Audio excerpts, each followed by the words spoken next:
PodcastOne presents the Steve Austin Show Classics. All right, it's 11 a.m. here at 316 Gimmick Street. Ariane Andrew just rolled into the crib. For you WWE fans, you probably remember her as Cameron. Welcome to the crib. How are you? I am well. How are you? Been awesome. It's great to see you again because I get a chance to see you on the road every now and then when I show up at a WWE function. But I was trying to get into contact with you, and you were out on the East Coast. Yes. What were you doing out there? Just chilling and visiting friends or whatever? What do you mean back in the East Coast? When I was living there for No. When you were just this past weekend. Oh, just hanging out, just getting away for a little bit, just kind of like a decompress. Mm-hmm. I haven't taken a vacation in forever. So I was like, you know what? I'm going to just get away for the weekend. Yeah, because I didn't know you're a Cali girl. Yes. You're born and raised here. Yes, a Valley girl, actually. Well, it's funny because you went to Cal State Northridge, and so did my wife. Oh, my gosh. And you have 2 college degrees, and as does she. But she went to Verduga Hills High School.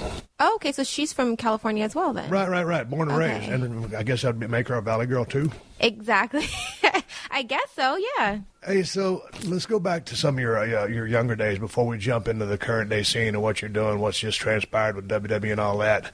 I was just reading up on you. I didn't know you were active in track and field back in the day. I was. I did that in high school for 4 years. What were your events? So I did the 4x4, the 4x1, the 400, and the 200. What kind of speed did you have? It was pretty good, but I will admit I was a sore loser because if I never got first place, and it was like I would throw, or like the team, we wouldn't get first, I would like throw the baton and like have like a fit, and it would, I would definitely say it was kind of like a poor sport. When I did it. Did y'all win a lot? I would say fairly a good amount, we weren't the best, but Yeah. we gave it our all, so. So when you decided to go to college, you ended up getting a Bachelor of Arts in Business Marketing and a Bachelor of Science in Psychology, correct? Yes. What's up? Are you like a rocket scientist? No, not at all. Actually, before WWE, I was working with autistic children, Right. and I was about to get my master's because I wanted to become a doctor, and then WWE happened. So, yeah. So what kind of decision was that? Hey, I got a chance to be a doctor, but then all of a sudden this tough enough thing comes along. Because back in the day, as you were going through college, was college easy for you, or did you really have to work at it? Because, I've always seemed very smart to me. I actually really had to work at it, and it was hard, too, because I was taking, like, crazy amount of units and working at the same time, so it was a lot. It was like I think I put too much on my plate, and I wish I actually would have just took less units so I could be able to really, really focus, because I feel like there's a lot of stuff that I've forgotten, because if you don't use it, you lose it. Well, you were working with autistic kids there for a little bit. My wife ended up being a special education teacher. Oh, So my that being gosh. said, if you were going to be a doctor, what kind of doctor were you planning on being? I actually wanted to work with special needs children. Yeah. Interesting. Yeah, and do, like, therapy. And so then all of a sudden, I met you in 2011 at Tough Enough, way back in the day. And right before we turned this recorder on, we were like, wow, time flies by. And you're only Yes. 28. You're still a youngster. But so for someone who's actively involved in track, and then you go through college, you get 2 degrees. You're working your tail off to pay all your bills. And you've got all these units that you got to study for, pass all your exams. Okay, before I get there, what kind of GPA did you graduate with? Ooh, I would actually have to look that up because I don't remember. But anyway, you got two degrees out of it. Yes. So my point is, how in the hell did you hear about Tough Enough in 2011, go through the casting process, and decide to undertake this endeavor? It's actually like a backstory behind that story. Give it to me. We got plenty of time for stories, and that's what people like to listen to on this podcast. Give me some stories. So, I actually originally was a part of a Divas search. That's how it originally happened, out here in California, actually. And I had submitted myself through LA Casting, and I had went in, and I was really honest. I was like, I really wasn't an avid wrestling fan, and I'm like, there's no point to lie. And from there, they were like, we want you to do Tough Enough. So that's kind of how that happened, and I was excited. I was ready to take it on. I knew that I didn't have the experience, but for me, I'm competitive, and I was like, let's do this. Hey, when you guys rolled up in 2011 on Tough Enough, what was your takeaway from that whole experience? Because I got a chance. And, of course, there's that famous gif of you and I that's still circulating in cyberspace. I just Twitter. got one yesterday. Yeah. Literally, they were like, when Stone Cold wanted to give her a center after that, and it's like you with your hands up and you're like throwing your... I literally just got one yesterday. It happens like at least. And it was so random because nobody knew that we were talking. Well, I'd mentioned on a podcast too that we were going to be talking, but I mean, they just happened so random. But it's just me being so perplexed with your answer, and I'm at my wit's end, and I say who, and I've always given both those gals respect. It was just, I just thought she'd give me a classic like Ricky Steamboat, Randy Savage. So you caught me off guard. When I go back and look at that Ariane, I had such a good time as myself, Bill DeMott, Trish Stratus, Booker T, and we just really gelled together. But as I was going back and looking at some of the old episodes, we're pretty hard on you guys. So what was your experience from Tough Enough? You were the first eliminated, but I told you then that I thought you had a future in the WWE. I was right. Yes, you did say that. But sum up your experience, because I thought on that elimination, I was thinking, man, what were you thinking? Because you were under pressure. There was a lot of duress. And were you thinking, man, this dude is a real jerk? No, not at all. I feel like it's tough love. I mean, you have to be able to take the pressure. And at that time, like I said before, I wasn't an avid wrestling fan, and that was just the first thing that I remember, and being women and stuff like that. And I was like, that's what I said. And I was just it's one of those type of things that has lived with me forever. But I don't regret what I said, because I feel like if I wouldn't have taken the dedication to learn the history. And then now I see why people were so upset. At the time, I was like, I don't understand. Or if it would have probably been someone else, people would have been like, oh, yes. Yeah. But, it's because it was me. And, I still get so much heat from it and so much criticism. But I'm happy it happened, because it's like, if you don't make mistakes, you don't learn and you don't grow. And it's like, it really had me sit down, study the history, and kind of be like, okay, you know what? I can see kind of, where they're coming from. When we first rolled into to camp there, and we started going through some of the drills, and if you'll remember Miss USA, Rima. And man, I always talk about it. Some people are just allergic to the mat, and she was wonderful to me. Don't know anything about her, or you're getting along with her or anything like that, but she was really not really coordinated, but she was allergic to the mat. She didn't like the bumping process. When all of a sudden we get in there and Book and Bill and Trish are teaching you guys some of the bumps, what were you thinking? Because you were a newbie to this as well. Yes. What did you think about that, Matt? What did you think about the training? I felt so uncoordinated myself. I was like, I couldn't even do a roll. It was like, I actually looked back at a piece from that, and I was like, ooh, that was so cringeworthy. I look back and I'm like, ooh, it's like, what was I doing? I looked like this. But it was a crash course. I mean, all of a sudden, you go into something that you may have seen a little bit of, but that you haven't done it, and then all of a sudden, it's kind of fish out of water. Yeah, and people think of it, they're like, oh, it's so easy. And I'm like, you know what? I would like you to go take a bump and then tell me how you feel. You know what I mean? It's like your body obviously gets used to it, but even in training down at FCW, I remember Norman, he got so mad at me because I was trying to learn how to bump in a day, and he's like, you're not going to learn how to do it. He goes, just take this for today, and then we'll keep. And it's like, for me, I'm like, I was so determined. I was like, no, I want to be able to have a match this first day of training. So what happened when you got eliminated from Tough Enough, and then you rode off into the sunset? Did you go directly down there? What was it called, FXT at the time? FCW. FCW. Yeah.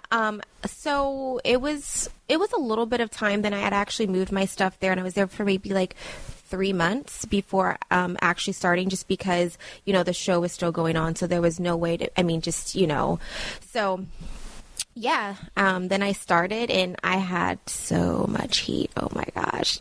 It was like, people were like, oh, she's not going to last a week. There's no way. How do you think that you should be here and you deserve this? It was crazy. I always tell people, it's like, as you can see, I'm still on my sling. I had my shoulder surgery exactly 1 month ago today.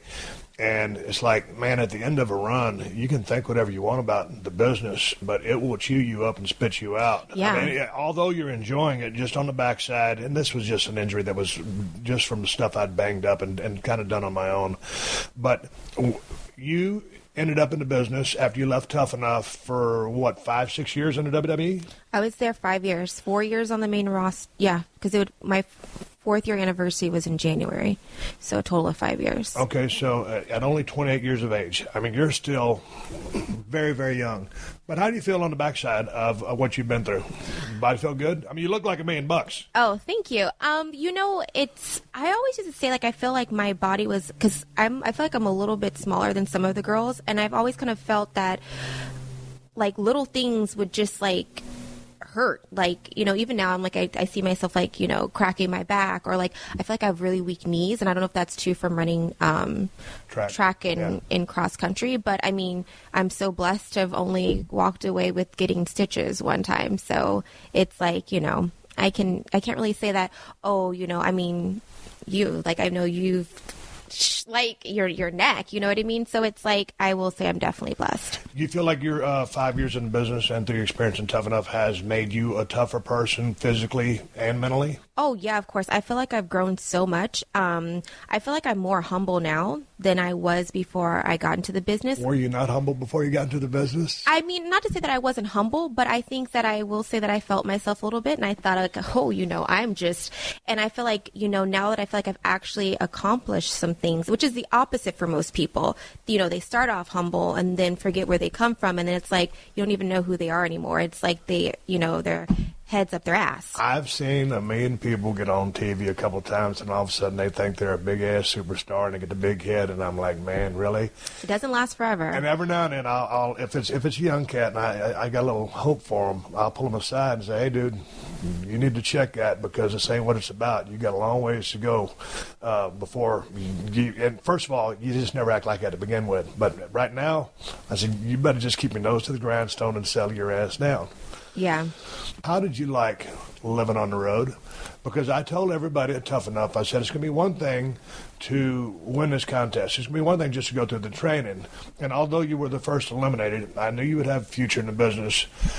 I told people the tough part was living on the road. The tough part was the business, learning the business, and existing and traveling around with a bunch of people, some of the greatest misfits in the world, some of the nicest people in the world. How did you like living your life on the road, coming from your college background, 2 degrees, Cali girl, just chilling, and now you're worldwide? Easy, hard. It's definitely difficult because, you're gone. I mean, this. Yeah. You're gone 24/7. You miss birthdays, you miss graduations, you miss holidays. And it's exciting in the beginning, but then after a while, you're like, ooh, we're almost 300 days out the year. You're going. You're just like, it's a lot. And people think like, it's a lot that you have to go with the drives and stuff that people don't know, the behind the scene things that, they think like, it's glamorous. You get to ride on a bus and you have your feet kicked up, and it's like, no, not so much. Yeah. So, hey, what did you do? Because back in the day, me being a guy, it would be this thing where I would just throw in my suitcase or 2 suitcases, whatever it was, down by the wash and dryer, and I just basically wash everything and then just recycle it back in, because I'm in a different town every day. No one knows what I had on the week before, and I'm on the West Coast, now I'm on the East Coast. I'm wearing the same stuff. Yeah. So I lived out of my suitcase, but you are really into fashion. So would you just take all these extravagant wardrobes out on the road with you? How tough was it for you to maintain how you present yourself? I think it just ends up becoming like a lifestyle. Like, if I will say one thing, though. I feel like I'm in better shape now than when I was on the road, just because I'm just not a morning person at all. So sometimes I have like that dedication to get up and like go to the gym. I'm like, I'll do it tomorrow. Like, but I don't think it was that bad, because I'm not a type of person who spends all this money on like expensive stuff. So. Yeah, but what about the clothes? Because I wore like I said, I wore the same stuff. Would you take different outfits? Every week? I would. So you would do that? I would do that. Okay. Yeah, I would for sure, because like in the day, like for girls, like image is everything. So it's like I never want to walk by Vince and then have like some clothes and he's kind of like, oh, like right. So yeah. But for you, just as part of you liking fashion I like to dress up and stuff like that, but I don't spend a lot of money on my clothes. Like I like nice things, but I don't go crazy, because you have to always look out for the rainy days. You just never know when it's going to happen, when you're going to need money. So for me, I like to save. I feel like you can still look great, but do it inexpensively. I was on your Twitter account earlier, and it said WWE Cameron is your Twitter handle, and it says former WWE. You just got released, along with a couple other people. I talked to Hornswoggle just last week or two. How did you take this news? How did this come about? Did you see it happening? Yes and no. It's horrible because I read the blog sites and stuff like that, and supposedly they said one of the reasons, the reason I wasn't originally going to get released, but I got released because of some controversy that I caused on Twitter that week. I don't know if you're pretty much I had, Ryback had made a statement and I had said, amen, brother. And it wasn't so much talking about the pay. It was just more so when he was like, if you don't believe in yourself, no one else will. And, God, I feel like it's a long story. Do we have time to go into it? We've got as much time as you want. Okay. So let's just, rewind. So, last May, I'm a person who, for me, I don't want to just collect a paycheck. I want to be a part of what I'm doing. For me to kick my feet up and just kind of be on the sidelines, that doesn't work for me because I feel like I know what my value is. I know what my pros are and I know what my cons are and I know what I can bring to the table.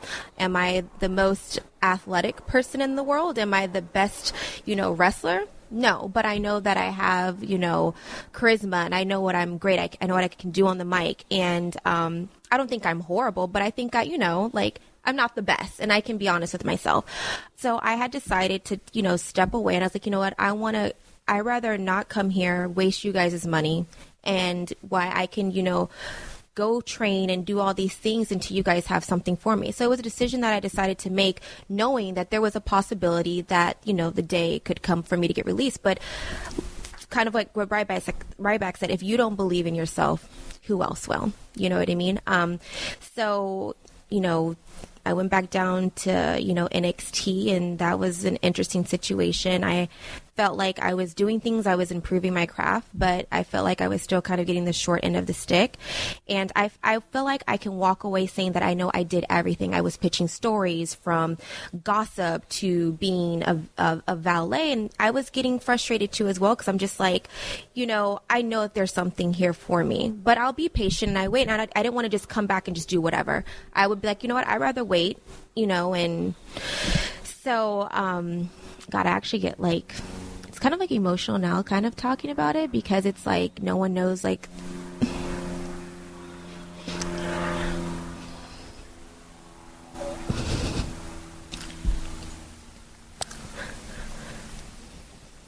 sorry. All right. You want Kleenex? Thank you. Sorry about that. I didn't mean to go. No, it's just no one knows, people just, you hear things and oh, she just wants to be here because she's famous. She wants to be famous and stuff. And just because I didn't grow up, as a avid wrestling fan, when I got into this business, if you don't love it, there's no way you can do it. And I did grow to have a passion for it. So no one had seen for that year, all the stuff that I was doing to get back in the game and just how nothing was working out. I'm to step back, I feel like that takes a woman to be like, you know what, I'm willing to give up my spot to go back down to NXT and to try to crawl my way back up. Right. And so it, I feel like I was torn, but at the same time when it did happen, I kind of felt like that release as well, I felt like the mental drainage of what are we doing? Am I going to get fired? What is going on? I kind of felt like it was such a bittersweet thing because it was that's not how I wanted to end. That's not, I wanted to come back to show what I had worked on and the improvements that I had, how the growth I had, I can't even talk right now, my growth and see my potential where I could possibly be because I did consider myself a valuable asset to the company. So, it was definitely bittersweet. And as far as the controversy I caused, I kind of stood up to the IWC and I was like, you can have an opinion. You don't have to like someone, but to wish death on someone's family or say racial remarks and stuff like that. I just feel like that's not okay. You were getting that stuff? Oh, yeah. Oh, and, I feel like, wrestling fans are very loyal, period. They're very, very loyal. And that's one thing I do respect about them. So it caused a lot of controversy. But sometimes they're so sometimes they're so opinionated. They voice their beliefs or their ideas in very negative or very inappropriate ways. Yeah. And if you don't like something, you can say it in a much nicer way. Of course. Like your campaign, your anti-bullying campaign that you had on your website, Ariane Andrew now. I just don't believe in that. I don't believe someone hide behind an eggshell on a Twitter account or this, that, or whatever, and throwing negative things out at people. In your position down there, you go from the main roster, you go back down to Florida.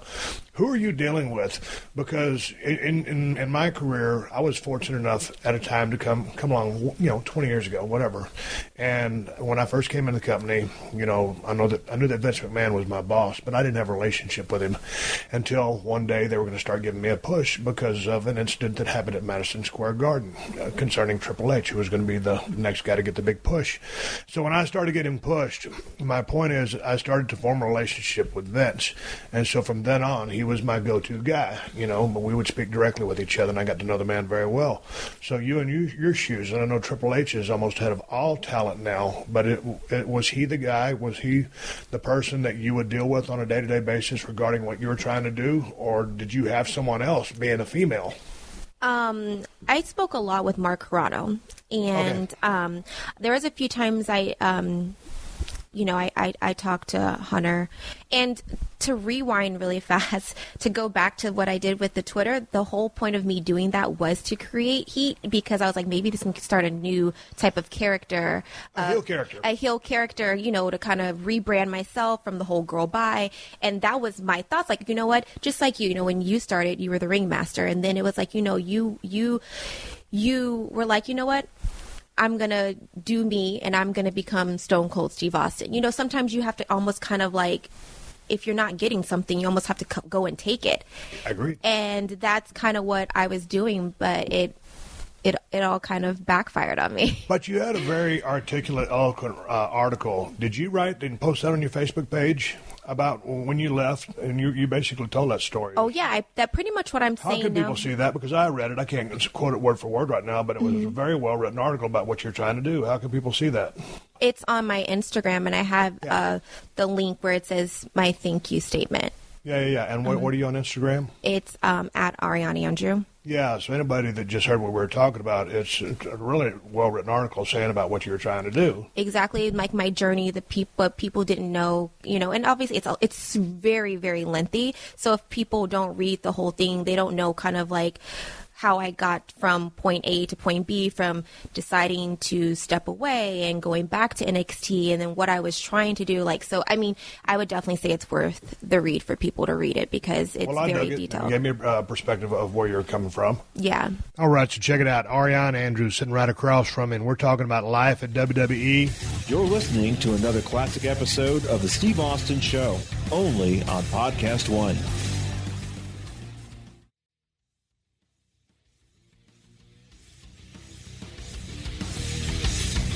You came over here to the 316 Gimmick Street at 11 a.m., showed up promptly in a badass red Mercedes. Got to give you a shout out. You have great taste in cars. Thank you. But you came here early because you've got an acting class. Yes. I guess that's going to kick off round 3. Yes. So tell me about these acting endeavors, because I'm very curious to see what you do now that you've left the business. Stop that. Before I ask you that question, how come you never modeled?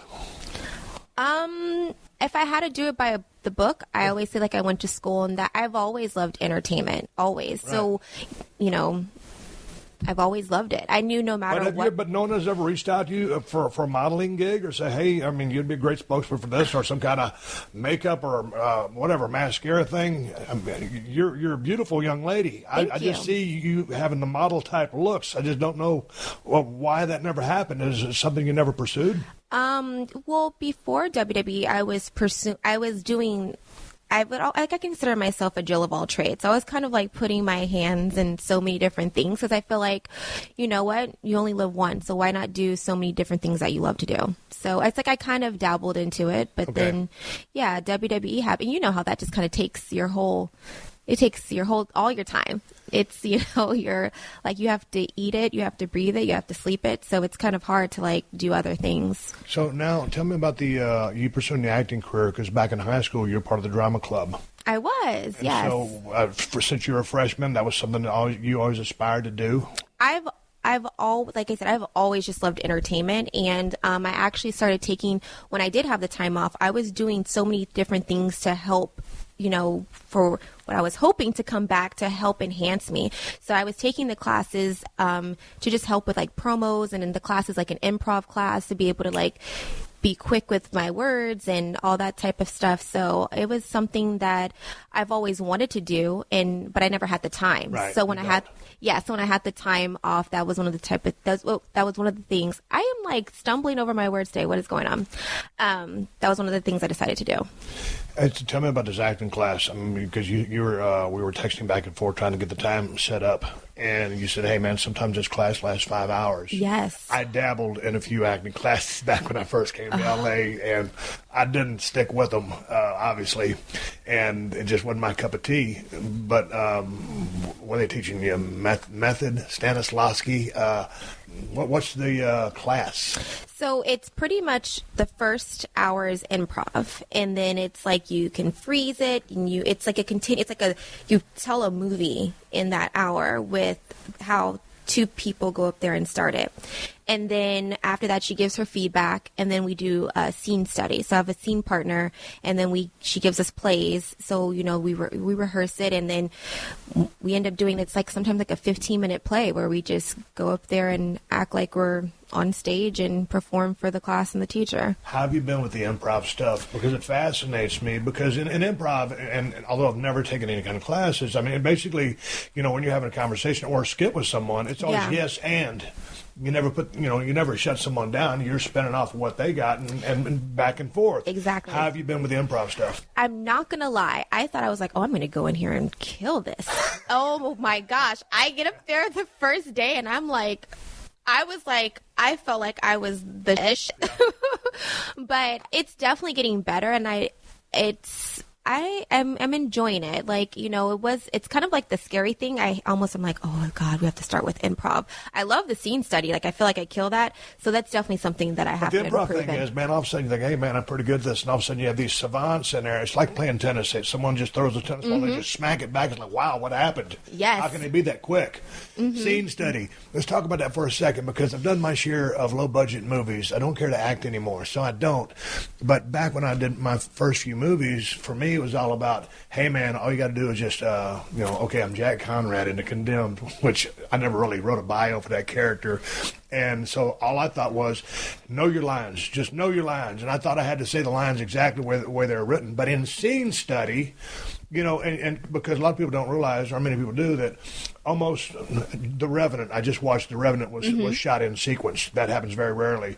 So sometimes, because of location and stuff, you might shoot the end of the movie before you get to the beginning. Exactly. Or sometimes you might start in the middle of the movie. So scene study is where you are at that particular time, what has happened already that you haven't done, what's going to happen, how does this all tie together. So I never took part in a scene study class, but it sounds fascinating. So how do you break down a scene? You know what? Well, the first thing she always starts with is like, you have to read the entire play, and I hate reading.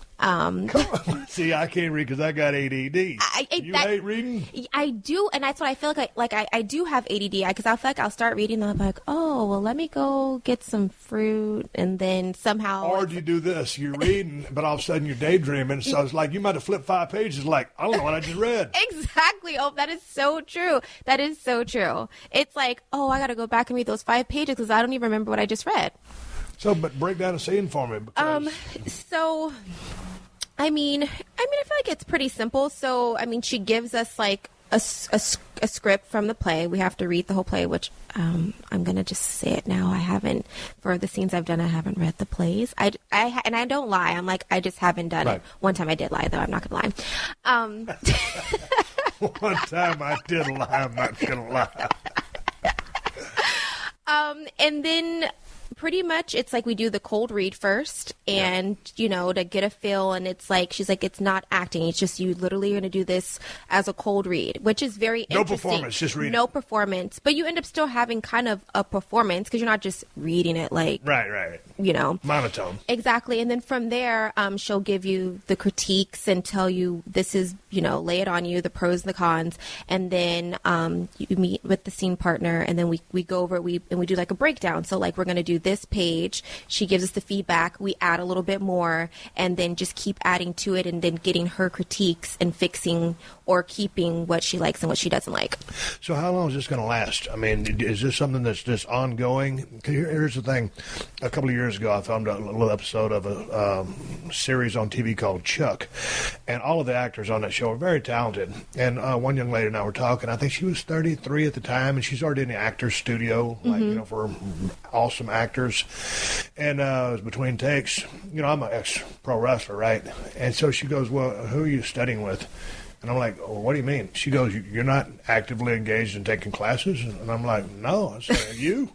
And she goes, of course I am. And I'm thinking, see, this particular girl had been, she was a child actor from 3 years old. Oh, gosh. So she's been doing this 30 years.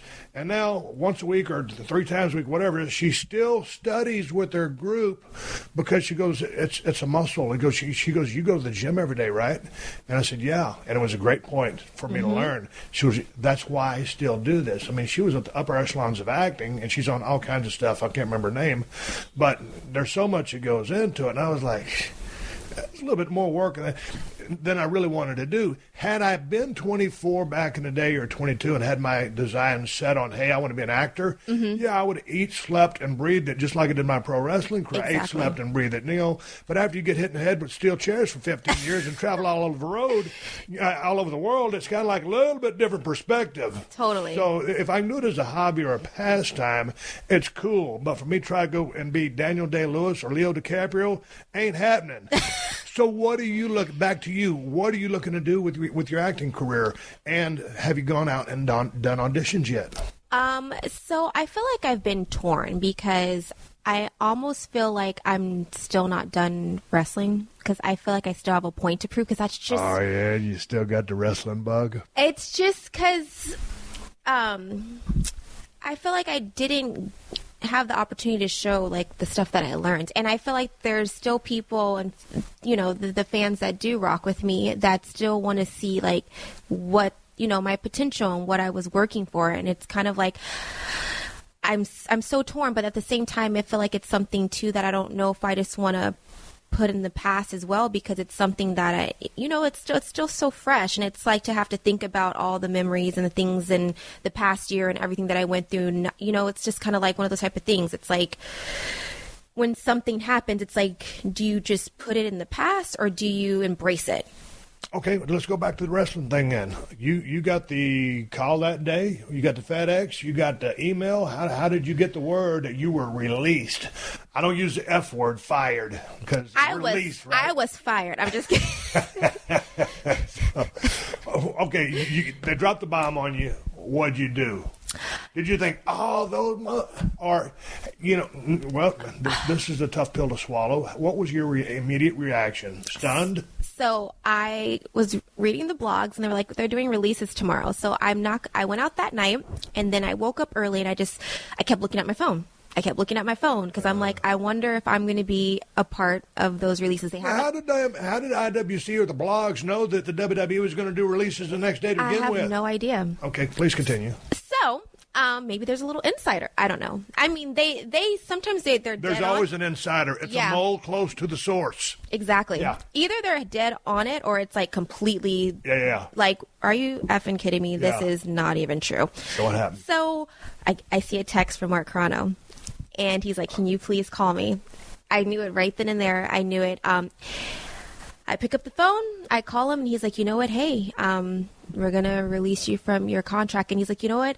He's like, "But I'm actually kind of happy." And I'm like, "Wait, happy? I was like, you ain't the one paying my bills. No, he said he was happy. He's like, because I've known the road that we've been on for this past year. And he goes, and I never, I just not having answers for you. And he's like, I almost, I'm happy in that sense. And I'm like, I get what you're saying, but it's still a bitter because of everything I have gone through this year. It was like such a mental and physical roller coaster of a ride that I was hoping that all this that I had did this past year was going to, I was going to have a fairy tale ending, but, give you a second shot to climb back up the ladder. Exactly. So I was like, you know what? I wasn't bitter at all. I was like, I thank you so much. I'm so blessed to have had this opportunity. And, obviously the day has come and the day that, I didn't want it to end like this, but I thank you guys so much for having me these past years. So, I was still very I'm not going to sit here and say like, oh, no, because I feel like it was definitely a journey and it's a chapter I can put in my book and now move on to the next chapter in my life. So you handled a departure with class, but how did that rock the rest of your day? Were you like almost like,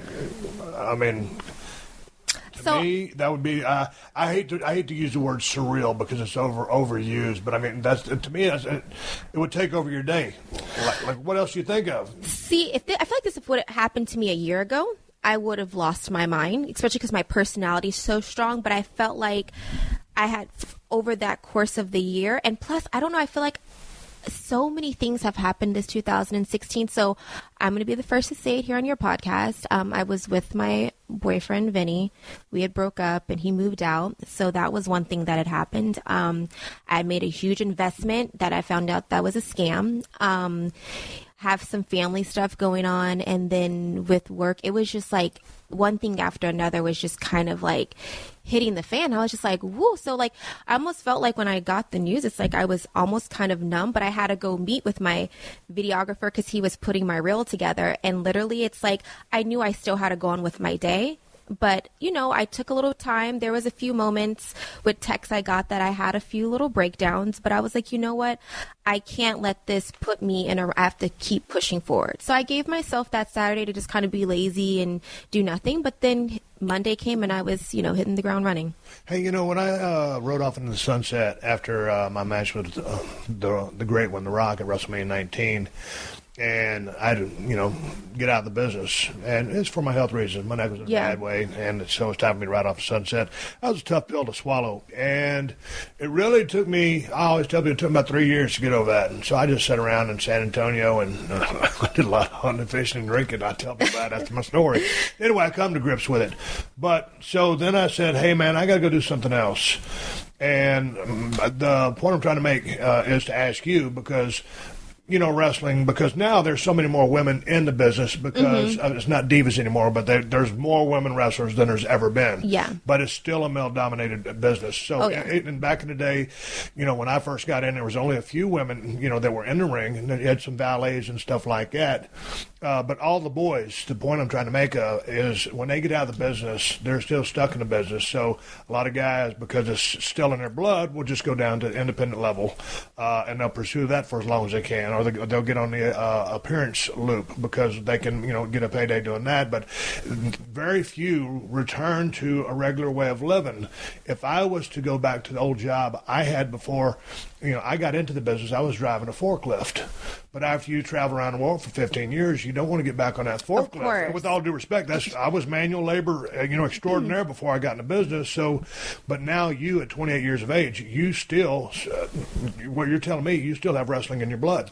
I do, but and it's funny because I've always gotten knocked for this because I've always put my fingers in music, and everyone's always kind of like, oh, you don't love it. It's like, why can't you have more than one passion? So for me, it's like I said, I'm still debating if that's something that I want to do. But as far as other things, like things are already moving in like a different direction. And I don't want to just get stuck in one category because, sometimes, no disrespect, you just get stuck as being a wrestler and that's it. And that's just how people view you. I feel like, there's more layers to me than that. I consider myself putting my hands, I've always been a businesswoman, so I consider myself an entrepreneur. I was signed with a commercial agent that I actually just fired. So I'm about to sign with another agency, and I'm just going to kind of just see where things go. I'm just going to kind of have my hands in so many different things. Have you ever considered, my wife went to the same college as you. She has 2 degrees as well, and she was a special education teacher. Have you ever thought, with your background and your passion for helping special needs children, have you ever considered going back to college and getting that doctorate? Because you're still only 28. Yeah, I've thought about it, but it's something that I wouldn't do right this second because that would take so much time and dedication. Well, absolutely. And if you make that commitment, you're all in, and there's nothing on the periphery for that. Exactly. Okay. So, but that's why, like, for instance, I did the anti-bullying campaign, and I used music through that to expressing, like, without being like, hey, don't do this, but in a fun way to say, you know what, love the skin you're in. You know what I mean? And be happy for, you know, the person that you are. So, I mean, there's always different ways to, like, you know, still be able to be in that circle without having to go back and get my degrees. I mean, but hey, like you said, I'm 28 years old. There's who's to say if I, you know, decide to go back one day. Okay, going back from your drama class beginnings in high school now to taking acting lessons, and from what you learned in Tough Enough, and then going down to Florida, learning the business, getting on the road. How do you feel your chops or your instincts are for acting versus what they were for wrestling? What do you mean? I mean, do you feel like you're more inclined for acting? I mean, do you feel natural at it, whereas you didn't feel natural about wrestling? You know, when you first got in, it was so foreign to you? Yeah, it was like, oh my God. I feel like I've always had like a raw talent. And you know, it's actually funny. The first audition I did go to back, like I want to say maybe a month ago, they didn't choose me for the part, but they were like, we like you and we think you're a raw talent and we want to write you in. It's like for a web series. Right. And so I do feel like it's something that is like really natural. I mean, of course, anything practice makes perfect, and you can become really good at something, but it is definitely, I feel like, a natural thing that is just like, I can just kill it. When you go to an audition, the few I went to, I sucked. I freely admit it. It's the process. And, you know, I never got a part I auditioned for. The movies I did were offered to me. Those were low-budget movies, and the Condemned through WWE. That was just because of my name, and, you know, it was based off the Stone Cold character, basically. When you go, and so at the end, I think I can't remember the last audition I went to, but I went in with the attitude like, hey, you know what? I don't care if I get this part or not, so I'm just going there and wing it, and then I won't be nervous. Well, I tried to go in there with that attitude, but then all of a sudden they got the guy running the camera, the casting lady, and the dude I was reading my lines with, and all of a sudden, you know, they send you like 2 sides, so you don't know who this character is, and they make you sign a piece of paper, so you got to kayfabe, you know, the script. You can't send it to nobody. You can't ask nobody about it, so you go in there and you do this process. I absolutely sucked at it. Are you any good at the audition process? Because it's and I'll say it, I'm Stone Cold Steve Austin. If I got to go audition for a movie, I'm a little bit nervous. You put me out of my own element in a wrestling ring with a microphone in my hand or in front of a bunch of cats out there, Broken Skull Challenge. You got a red light running, I'm your guy. But in an audition, not so much. How are you on audition? The first one, that's the one actually I went to, and it had been for like years since I did an audition, and that's the one I felt like I was like, oh, I totally like at the bed. And that's the one they were like, we didn't choose you for the part, but we want to write you in. So it's just like, I guess we're our own worst critics about how, you know, but for me, I mean, of course I'm a little nervous because I feel like if you don't have any nerves, then it's like something's not right, you know? But I definitely would say getting in the ring makes me way more nervous, just because like I'm so scared of like, you know, because people already have like people always had their eyeballs ready for me to fuck up. Like, see, I told you so. She sucks. So for wrestling, it was so much more like scary, right? Like to not mess up. Who was directly working with you down there? Was it Norman Smiley and Fit Family and Tom? Well, most everybody I know, I think, is gone down there. I know Norman's still there. Who was you talking about at NXT right now? And when I was down there? Yeah, when you were down there. It was Sarah Del Rey. Okay, but what about the first time we went down there? It was mainly Norman. Okay. Yeah. Oh, so he's a great hand. Oh, yeah. So you never got a chance to work with Fit? Because I know Fit's directly involved with a lot of the women's matches. Yes, up on the road. So when I would ask, you know, before going back down to developmental, I would actually ask to have extra practice before like one of the live events, and he would be he was usually the person there who would help out. Yeah. I'm trying to think who else. There was a few times where if Johnny was on the road, it just depends on who the producer was for that live event match. So once you got out there on TV and I saw a couple of your SmackDown matches, are you in the moment and you're just worried about the task at hand, or were you in your head and you say, hey, am I doing the right thing? Where were you? What was your comfort level once that bell rang and y'all started taking care of business inside the ring in front of a live crowd? Did you feel at home? In the beginning, it was like, oh my God, I was so in my head because I was like, I don't even know what the F I'm doing because I haven't had any training. So I'm like, and then on top of that, it's like my tag team partner at the time was Trin, who is so damn athletic. So I'm like, me next to her, I just look like complete dog. So originally it was like, oh my gosh. But then as I got more comfortable, it was like I was just having fun. Especially I felt being a heel just comes so much more natural, and I feel like you can just have so much more fun with that. So like towards the end of my career, I felt like I was like, I got this. Like, this is exciting. And it's like when you can actually, when you're not sitting, well, obviously I'm nervous walking down and being like, okay, but then once the bell rings, when you can actually like absorb it, take it in and be able to see the crowd, it's like such an amazing feeling compared to when you're just in your head thinking like, cause like you can't enjoy it. You're listening to another classic episode of The Steve Austin Show, only on PodcastOne.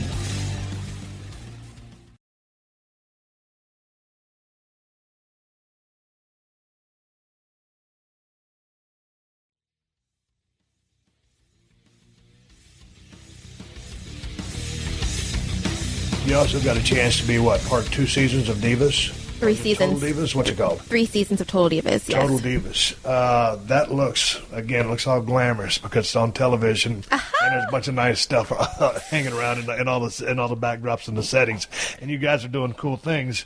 How was that experience? Because you got a bunch of chicks. I'll just say chicks. Got a bunch of gals, got a bunch of women, all beautiful, and it's called Total Divas. That seems like a logistic nightmare from a backstage standpoint. How was filming that? Was it fun? It actually was a lot of fun, but I'm going to be honest. Like, I feel like for me, people only got to see 2% of who Ariane is. So that's kind of like the unfortunate Is that thing. frustrating you? Is that frustrating for you because that all happens in editing? Oh yeah, because you know what you did, exactly. You know what you were there, and then all of a sudden this is what's edited. So then people only get what they see. All of a sudden you see me rolling my eyes, and I was like, wait, I didn't do that.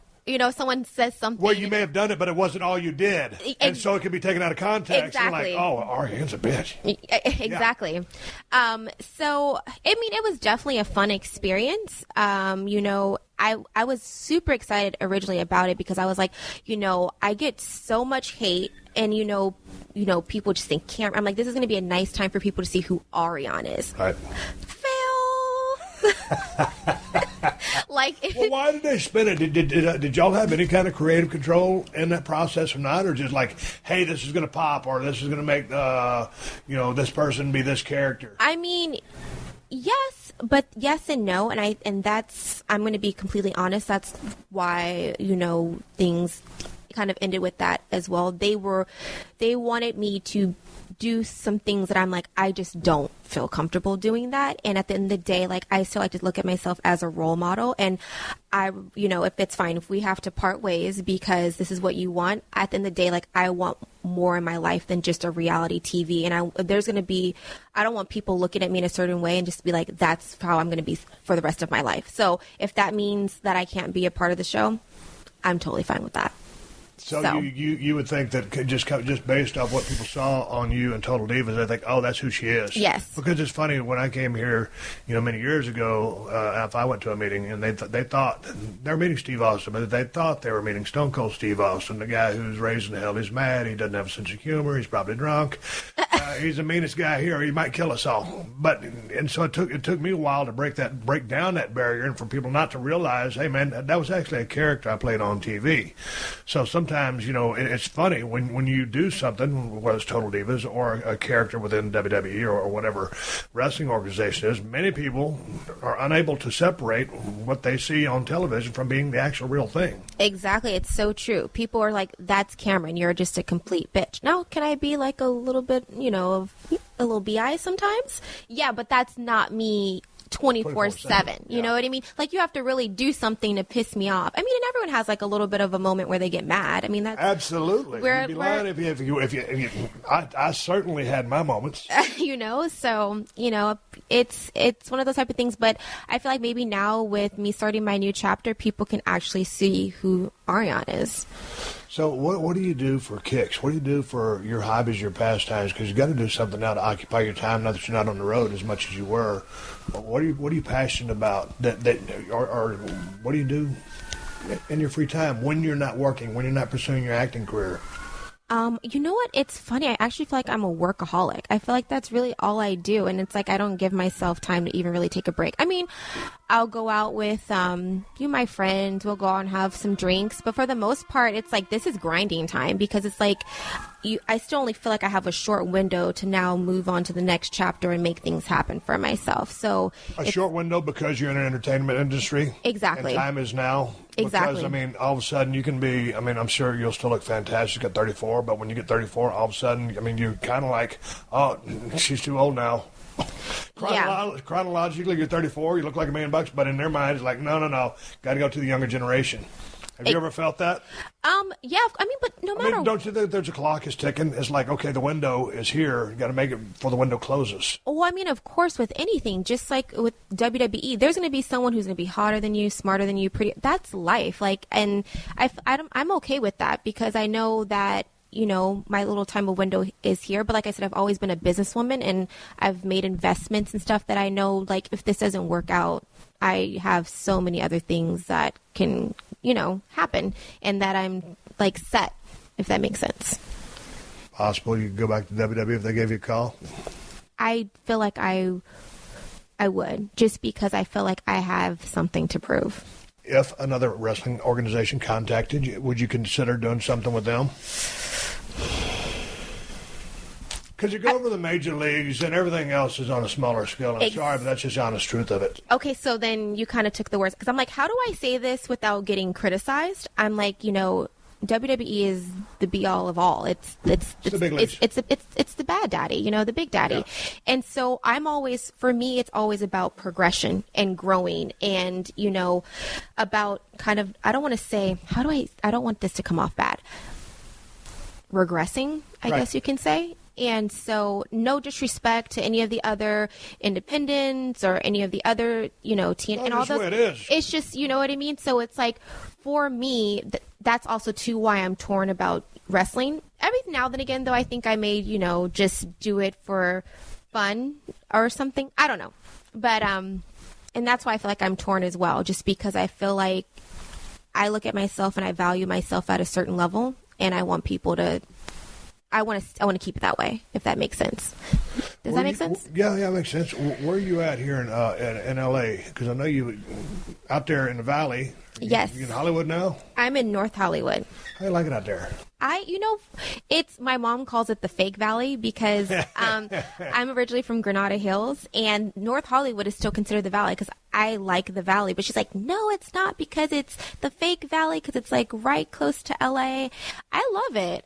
It's a NoHo Arts district. So it's like you get a lot of people who are like dancers, hipsters. It's a cool little. Do you get out in the scene? Because every now and then, the few things that I will do, like they'll have, we're going to have the rap party in North Hollywood or just somewhere over in that area. And I dig Hollywood. If I'm driving through there in the daytime and I can get in and out before traffic hits me, because I talk about it on my podcast all the time how I hate traffic. But I'm not a night guy. I'm a homebody. So do you get out in it? And are you one of the party people? You do all the functions and get out there and socialize? I actually was just at a function yesterday. Cynthia Bailey from The Real Housewives of Atlanta had a launch of her purse, and so I went to I used to have a PR too, which we parted ways. I won't get into that. That was an interesting situation. But it depends on what it's for. You know what I mean? Like if it's a friend's birthday, I almost kind of feel like I'm doing things backwards because I jumped into school so quickly. Then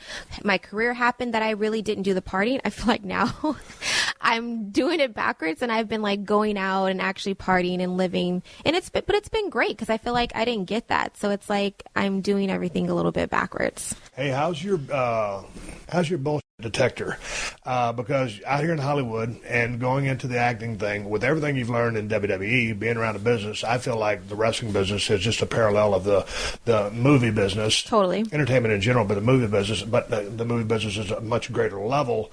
But, man, I remember when I first came out and you'd take a meeting and people say, oh, man, I can't believe it. We hadn't done nothing with you, and here's a couple of scripts, and we got to do something together. So you're driving home with 3 scripts in your car and thinking, man, I just got some movies. This is easy. No, not so fast. Now, my point, Ariane, is I can smell bullshit a mile away. I know something's real and ain't real. Are you on the same page? Oh, yeah, of course. I mean, and the thing that I almost hate about LA, it's like everyone is a singer, rapper, producer, director. Like, it's so refreshing to actually meet people who say that they're, even though I know that kind of sounds cliche because it's like now that I'm going into acting, but I consider myself more of an entrepreneur than I would never say actress. Right. I would say entrepreneur. It's, yeah, you get so many people who are like, I have this, or, you know, or people who like to throw out, well, I'm a director, and I'm like, okay, great, who cares? Like, you know what I mean? I don't know. It's like, or everyone thinks that there's somebody out here in LA. Yeah, but you got to be able to navigate and find out who's real and who ain't real. I feel like I may just one day like blow off someone who's of importance just because I'm so used to the bullshit. Yeah. It's like, do you know who that is? I didn't know that was George Lucas. I didn't know what he looked like. I just thought some old dude. I just missed out on a part of my life. Exactly. So, but I'm pretty good with, you know, figuring out who's bullshit and who's legit. Here's the thing. This is home for you. My home is in Texas, although I've been out here for 12 years. I dig the SoCal weather. And I dig L.A. for what it is, because it's able to facilitate business. You're here, and because you're a Cali girl, you live in town, so we're able to talk in person. But for me, you know, I'm like, I love the weather. But I'm kind of like done with L.A. to a degree just because of the traffic. And I don't have to deal with the people because I just do my own thing with my reality shows. So that's not really a factor for me, but I kind of miss Texas. You're from here. Mm-hmm. So this is home. Yes. And so, you know, and it's weird because when we fly back now from Texas, I'm like, you know, we left the ranch. It's my favorite place in the world, but this right now is home. I'm looking at an exit strategy. For you, there really is no exit strategy because this is home and you're at home. Exactly. And that's a good thing, I think, because, like, I'm ready to get out, but I still got business to take care of that I can't take care of in San Antonio. Yeah. You know, the thing I will say, though, I hate, and no disrespect to you, because I know you're a transplanter, but I mean, because you're awesome. No, you're awesome and you're a kick-ass person. But people who do usually move here are the ones who give LA a bad name. I agree with you 100%. It's not the true Californians because we know what it is, so we're not about the bullshit. It's like you get people here and it's like, stop fronting, please. Right. Like, be you. Right. Just be who you are. You don't have to put on a front. You don't have to act. Yeah, I agree with you because, man, it's a lot of the people that I've met out here they're so full of shit or whatever. It's like they're all, like I said, transplants. I never heard it put like that, but you're right.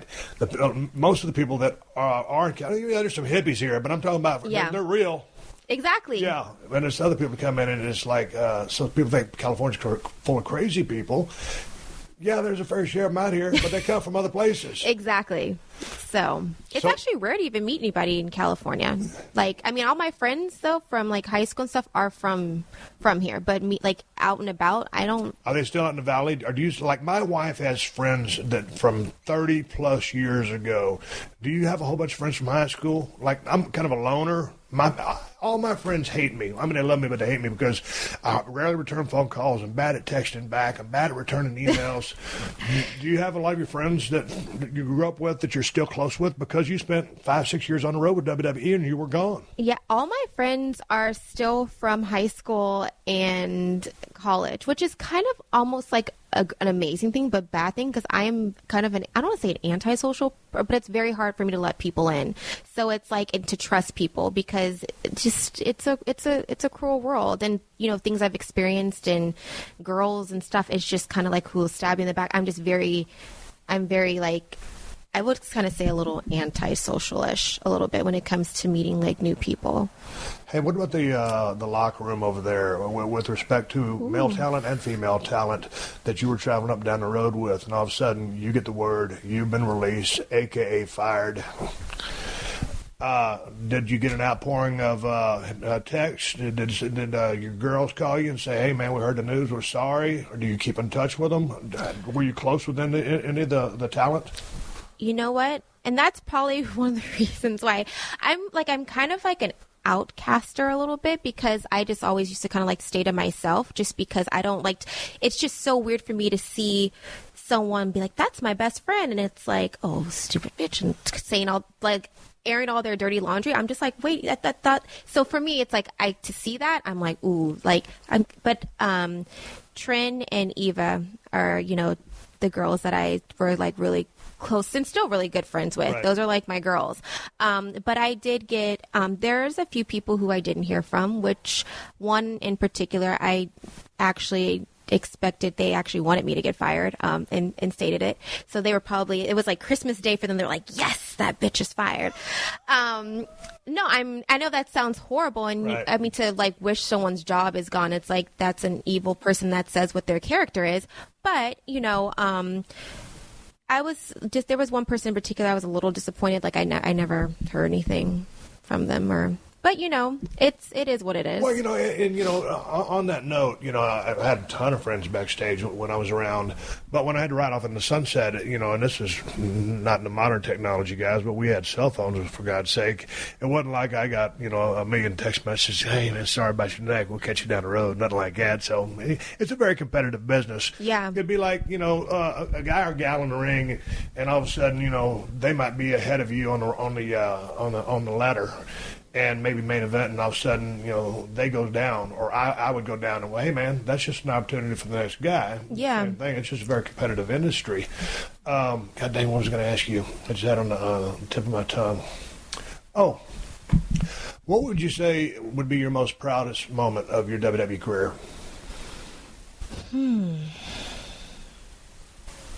That's difficult. I mean, was it just more, rather than what you accomplished, what you did for yourself, as far as coming from being a total rookie to the business and picking up everything that you did and having the career that you did? When, you know, if you looked at it from just purely a wrestling standpoint, to be the first person eliminated from Tough Enough, but yet to be, the only person to have a career, a 5-year run. First one gone and the last one standing. Well, not anymore. No, but nonetheless, at the time was the last one standing. You got to be proud of the fact that you had a run. Yeah, of course. No, I mean, I wouldn't take that away. You know, I didn't go into, you know, WWE wanting to dance, but I mean, I was damn happy to have had an opportunity, because it did open the door, you know, to get in the ring. So, man, what's that face? I tell you what, man, when you and Naomi did that with Brodus Clay and the Funkadactyl song, that was the best entrance in pro wrestling. Have you always been able to dance? I'm not going to lie. I was shitting bricks. I literally had got a call from Kathy. I was like, and I was out partying. I was like, did I accidentally call her or butt dial her? And I was like, okay. They were first like, you're going to do announcing. You're going to replace Brandy. Then they were like, I was like, wait, then like, you're going to dance. I was like, okay, regardless if I wrestle or if I dance or am an announcer, I'm going to hit the bed, because I don't know how to do any of those. So I literally was like, hey, you know what? Fake it till you make it. You know, like, never let them see you sweat. Exactly. So it's like, you know what? Just go out there. You're either going to sink or swim in it. And in WWE, it is a sink or swim type of business. It's like, you just have to go out there and put your best foot forward and just do the best that you possibly can. And that's what I did.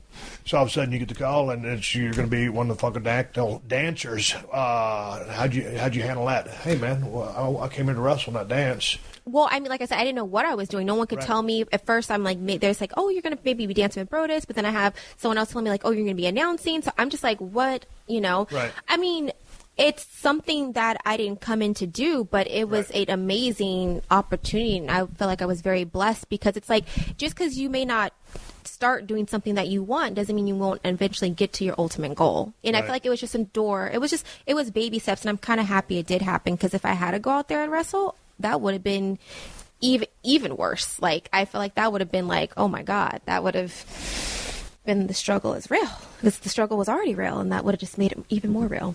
So you got into the business, and your goal was to go as far as you did. You get a call from Mark Carrano, and now you've been released from WWE.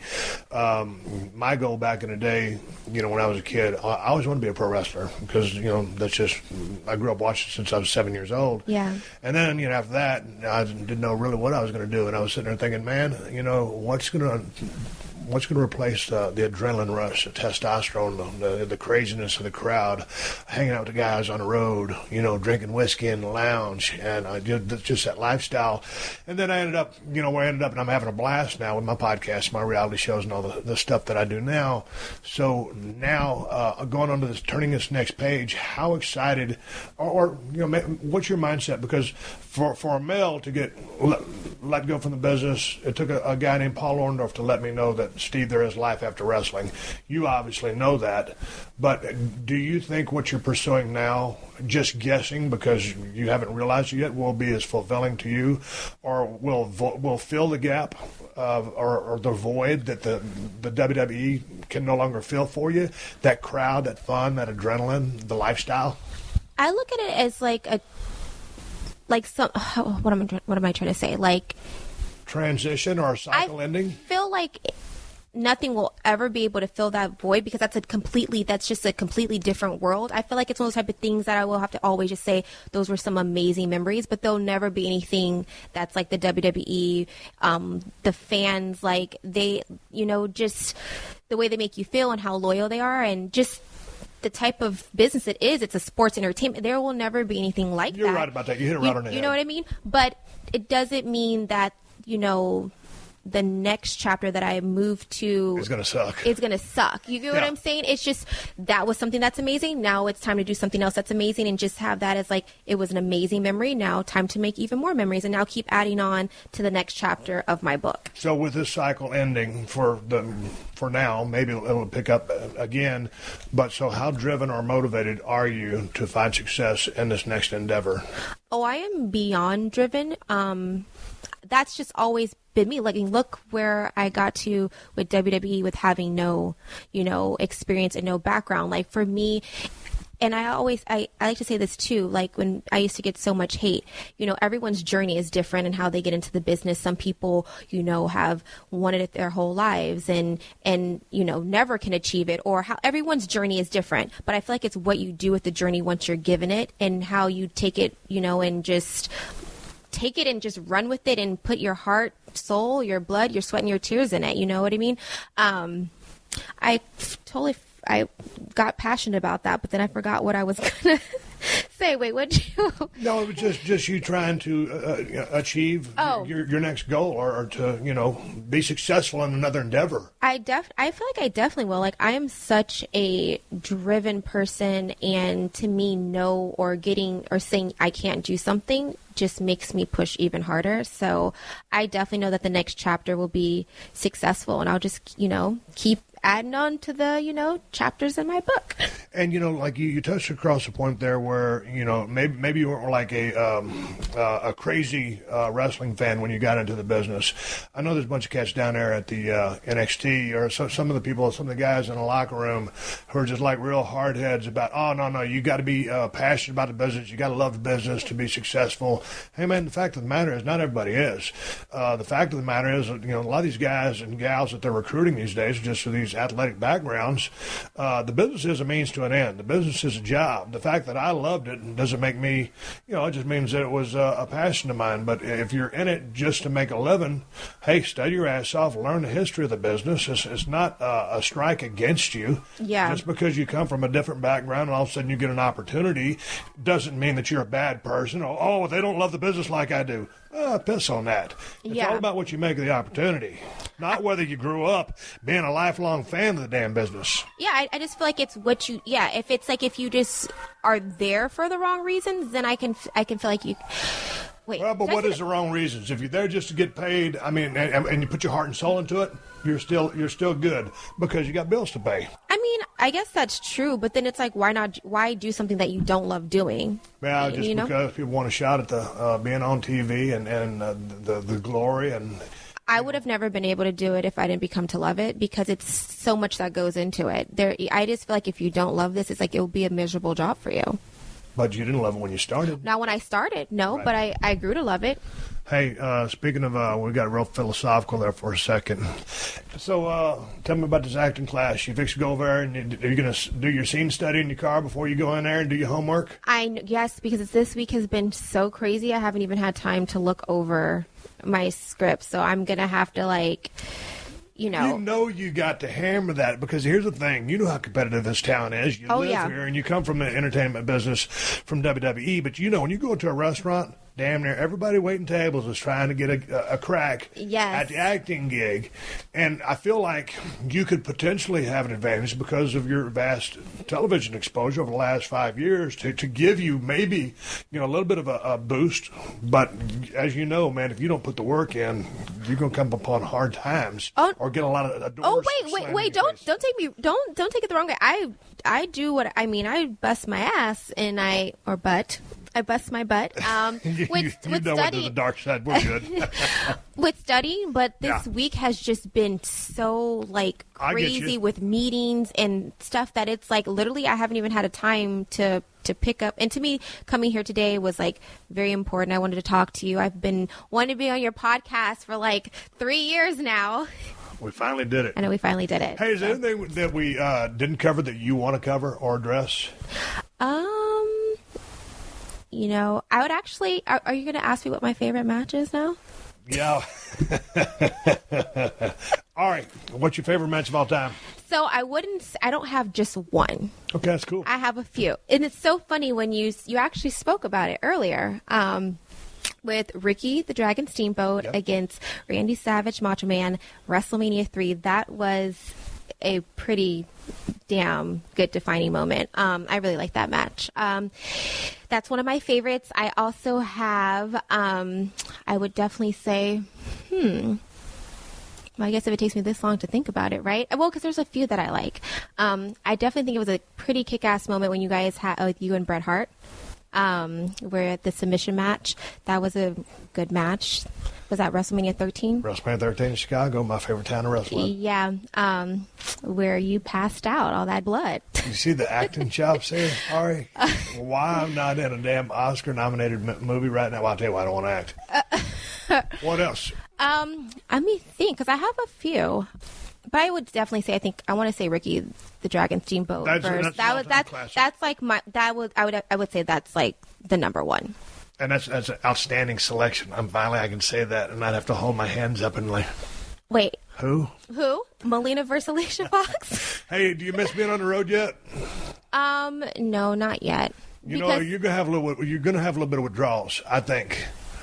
Well, I don't know if you're a pretty strong-minded and strong-willed person, so maybe you're so busy and you keep yourself occupied, you might have missed a thing.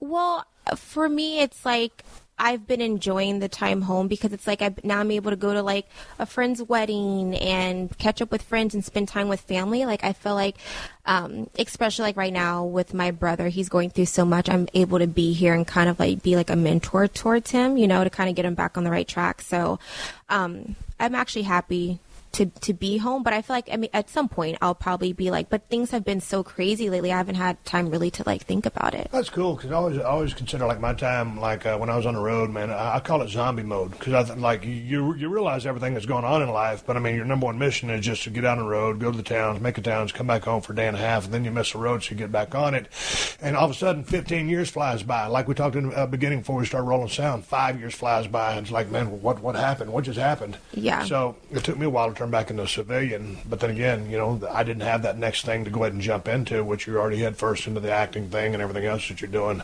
On Twitter, you are at WWE Cameron. Yes, which I know. Will that stay that way? I will definitely have to change that. I haven't yet, but I know. Well, I was talking to Hornswoggle. He said there's been no pressure to change it. Did Mark Crono say, hey, you got to change your Twitter handle? No, not at all. And you do have your real name up there to begin with. Exactly, well. Yeah. And then your website is? www.arianeandrewnow.com. And Instagram? It is Ariane Andrew. Yes. Okay. And Periscope. And I'm just kidding. Okay, we talked about your favorite match. You had a good one. Wait, and I didn't elaborate on that. The reason why I really enjoyed that, because even though Andre the Giant and Hulk Hogan had that, championship match. I can't even talk. And they were the main event. those two were able to steal the show. And it was like, and they were mid-carders, you know what I mean? So it was like a mid-carder was able to be like, you know what, we're just as good as the main event. Well, here's the thing. I got an email from someone. It was a hateful email, as we were talking about earlier on Twitter, with all the people hiding behind eggshells and saying bad things. I got this one dude send an email, and how I always talk about that being one of my favorite matches. And they said, oh, Steve, Hogan and Andre were the main event there at WrestleMania 3, but you never, ever give Hogan credit enough because you think you're a bigger star than him, and he was a bigger star than you. And he goes into all this rhetoric. It's like, no, you stupid idiot. The best friggin' match on the show was Savage Steamboat. Hogan and Andre probably drew the house. Savage and Steamboat certainly had something to do with it too. But yeah, they were the main event. But to your point, yeah, Savage and Steamboat stole the show. It's never me trying to take any credit from Hogan. He had a wonderful run, and I've always given him his due props and respect. And him and Andre, yeah, that's money. So F you, you piece of trash. I had a lot of respect for damn Hogan, but it was Savage and Steamboat's night. Yeah, no, I could see you definitely got very passionate about that. Yeah, I'm glad because I want to answer that idiot's email. He sent it in a couple of weeks ago. Yeah, I got all respect in the world for Hogan's run. End of story. Next. What do you want to talk about before we shut this thing down? I feel like I've talked your ear off today. You have, and I've enjoyed it. Yes. And I'm glad we finally got to hook up and talk. I know. And I was actually really excited because I haven't talked to anybody. I haven't done any interviews or anything. And I was like, you know what? Let me reach out to Steve and see, like, if, you know, just maybe he'll let me do his podcast. I feel like it would be just so iconic because I started my career with you and I'm ending my I don't want to say ending my career, but we're pausing it. Exactly. Yeah. And I get to, like, you know, discuss it with you. It's kind of like the what's the word I'm looking for? The irony of it all. And also is like people always say to me, yeah, Steve, she was the first one eliminated, but she's the only one that had a career. And I'm like, dude, I always said she'd have a career. And what also people never knew is every time we saw each other at the show, we'd sit there for 15, 20, 30 minutes, whatever, relive the old times or talk about current times. And we actually had a relationship as friends. So, yeah, so all this time later, there was never any animosity. We laugh and joke about all the things in the past and always talk about everything in the present day. So for the people that didn't know that, that's how it went down between us. Exactly. Wasn't like there was any animosity or hard feelings. People are so damn presumptuous sometimes. It really chaps my ass. I know. So you're going to jump out in L.A. traffic. I hate L.A. traffic. Do you just chill in your car? Hey, now, you got to answer me this. I hate, the other day we was coming back from somewhere, and everyone on the road was texting in their car. You're not one of them texting drivers, are you? Okay, I'm a person that's very honest, and I don't like to lie. So except that one time. I like to keep it 100. I do sometimes. I know it's against the law, and I know it's bad. I know it's very dangerous because someone actually just a few months ago rear-ended me saying, "Oh, I was trying to pick my phone off the floor." I'm like, you couldn't wait to pull over or stop. That's why you just rear-ended the back of my car. Yeah, well, see, the thing about it is, if you pull up at a stoplight and it's in red, then I think it's okay to text. But when the light turns green, then you got to go back driving. Yeah. That's just my thought. So as you go out there, I'm concerned for your safety. Don't text, and watch out for the other idiots out there that are texting. I am not going to text. I'm actually going to, relax and listen to music. That's how I like my way of kind of like my zen. I actually don't enjoy traffic, but I like driving because it just kind of clears my mind. And I love driving too. You listen to music while you drive? Mm-hmm. What are you listening to right now? I like Pandora because it has like a mixture. All I do is Pandora. Yeah, because I paid for it, so I don't get the commercials. I had paid for it, then the commercials started coming back. I don't know what happened. It's just because your thing, you didn't renew it. Ooh. I got that little thing in the mail. I'll pay $2.99 or whatever it costs just so I can listen to commercials. Yeah. So what's your favorite Pandora? What's your presets? I have trap music radio. I have Tiesto.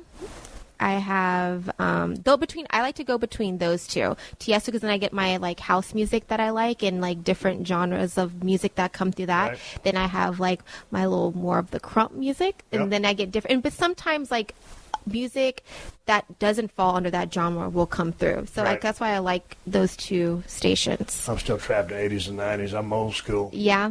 All right, we're Nothing going wrong to get with you to that. acting class. It was wonderful seeing you and wonderful talking to you. Yes, it's been amazing. I'm so happy we finally got to do a full sit-down catch-up. All right, this is Steve Austin. I'm hanging up. Ariane Andrew has to ride off into the sunset in her red Mercedes. Good talking to you. Good talking to you. Thank you for joining us for another classic episode of The Steve Austin Show. Please leave a rating and review on Apple Podcasts and tell your friends. For more Steve Austin Show, go to PodcastOne.com. That's PodcastOne.com.